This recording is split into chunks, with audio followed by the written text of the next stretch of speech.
Hey everyone, have you guys ever seen a road crash or an accident so bad it seems impossible to believe it without actual CCTV footage? Of course there might be a picture of the aftermath, but unless there's a video as it happened, you can't conjure an image in your head on how it happened. I'm a pretty smart boy, I can do long division, I drink skimmed milk, but for this crash that we're talking about today, it seems like so fictitious. I can't even butcher an explanation of how it occurred, because I have no idea how it happened. For a cold opening, this absolute crackhead drove his car, a white Vauxhall for any of you guys wondering, any motorists out there. But he drove his car right through the side of a McDonald's. Not like through the entrance where it's made out of glass, like very easy drive through. No, for the actual side made up of brick. Yeah, there was a window on it, but the first thing that car touched at a point of impact was bricks, like a brick shit house. Honestly, all in all, it's not surprising. People, fucking crackheads, they crash through buildings all the time, and you can't blame them, they weren't in the right headspace at the time. But for this guy, I'm absolutely shocked at the speed and the force I can only assume he was going at to drive through a wall. Because I mean look, the actual thing went far enough to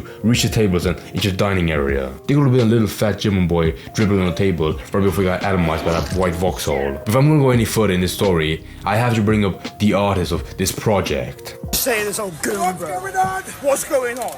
What's going on? Give me another now! What's going on? Give me another now! What's going on? Give me another now! What's going on? Give me another now! What's going on? Give me another now! My son just drove straight through Mackey's, bro.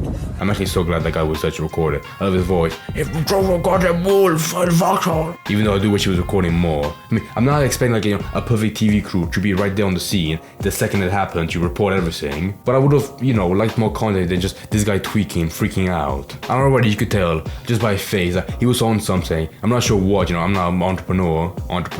I meant connoisseur, I don't know why I said that. But I have no idea what he took, but it must have been really bad. Or a shit ton of it to get that reaction that it didn't look natural, but that's pretty funny.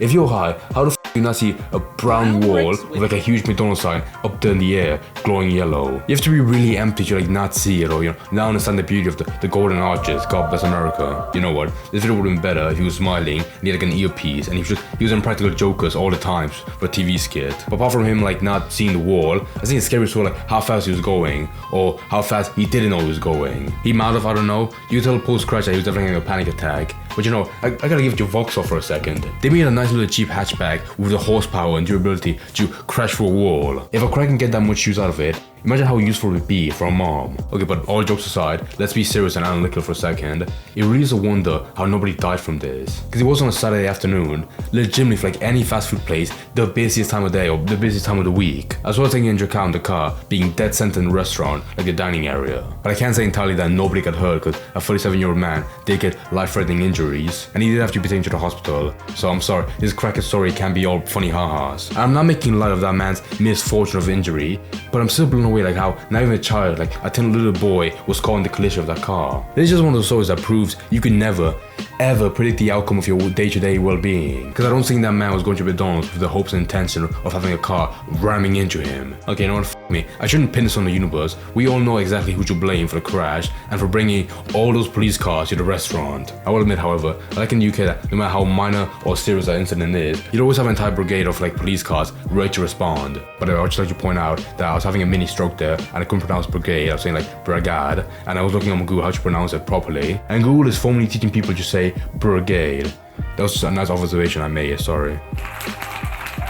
I will say now, however, when I was looking up the story, I came across this one clip of what I believe was the manager, and I've never seen someone's back, just the whole back, expressing so much shock and bewilderment. He literally couldn't believe what his friend told him on the phone, even when explaining it in the simplest way possible. And you know what I mean? There are times where a person with no face or expression can convey so much emotion. That was this guy right then and there. And imagine as well, having to call up your higher up and tell them that you have to close the shop for a few weeks, lay off a couple of employees, just to fix the big mouse hole inside the building. Even though I'm pretty sure in this scenario, because the employees, they did nothing wrong, naturally, they will get paid off holiday for this. That definitely is lucky. I'm sure a couple of them appreciate that crackhead driving to the wall.